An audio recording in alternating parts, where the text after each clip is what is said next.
मुझे जानना ही नहीं है कि किसने बोला क्या। हाँ, हमारी जनता की बात आती है कि हमारी जनता, हाँ हमारे समाज की बातें हैं। जिस थाली में खाते हैं हम तो उस थाली में छेद करते हैं कि वो दोनों राजनेता हैं और मैं एक अभिनेता हूँ, उनमें मुझ में फ़र्क है। वो विवादित स्टेज पे है, हम विवादित स्टेज पे नहीं हैं। हम कोरोना काल में लोगों की बातें करें, लोगों की मजबूरी की बातें करें, लोगों की प्रॉब्लम की बातें करें कि अब हम उन दोनों नेताओं के बीच में उलझ जाएं।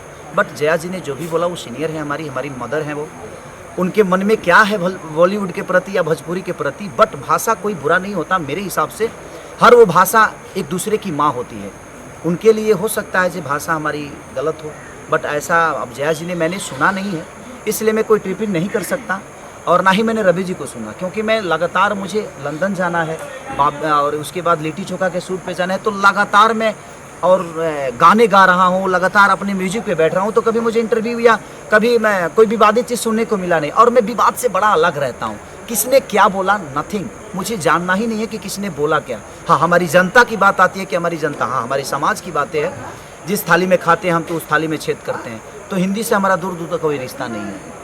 जिस थाली में वो खाते हैं, जिस थाली में कौन छेद करता है, हिंदी से मेरा दूर दूर का कोई रिश्ता ही नहीं है। मेरी माँ मेरी भोजपुरी है, मेरी भाषा, मेरी जान, मेरी ज़िंदगी, मेरी भोजपुरी के लोग हैं। तो मैं अभी जहाँ काम कर रहा हूँ वहाँ तो मैं बड़ा कुशल हूँ। अगर जया उस मदर को क्या लगता है भोजपुरी के बारे में, ये तो मैं कल्पना नहीं कर सकता। उनके विचारधारा है एक भोजपुरी के प्रति, वो हमारे लिए बुरा भी सोचेंगी तो हमारी मदर की तरह है, हमारी माता की तरह है, उनका सम्मान है।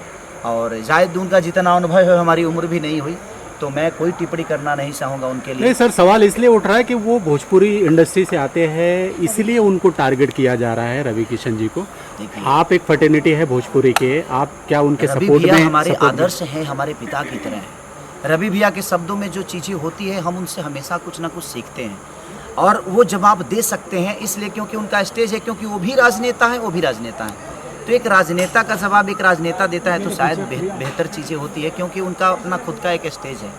हम एक अभिनेता हैं और रवि भैया हमारे स्तंभ हैं। हमारे अगर भोजपुरी के वचन अगर कोई कहे तो हमारे लिए रवि किशन है। चाहे वो देखिए किसी पार्टी से हैं, उससे मुझे कोई लेना देना नहीं है, लेकिन उन्होंने भोजपुरी के लिए बहुत कुछ दिया है, बहुत कुछ किया है। हमारे मन में, हमारे दिल में, हमारे भोजपुरी समाज के लिए उनका सम्मान आजीवन रहना चाहिए सबके मन में, और मेरे मन में भी आजीवन वो चीज़ें रहेगी। तो उन्होंने जो भी बोला होगा अपने लेवल से बिल्कुल अच्छा बोला होगा, क्योंकि मुझे लगता है कि वो बहुत सुलझे हुए इंसान हैं, सुलझे हुए एक नेता हैं और सुलझे हुए अभिनेता हैं।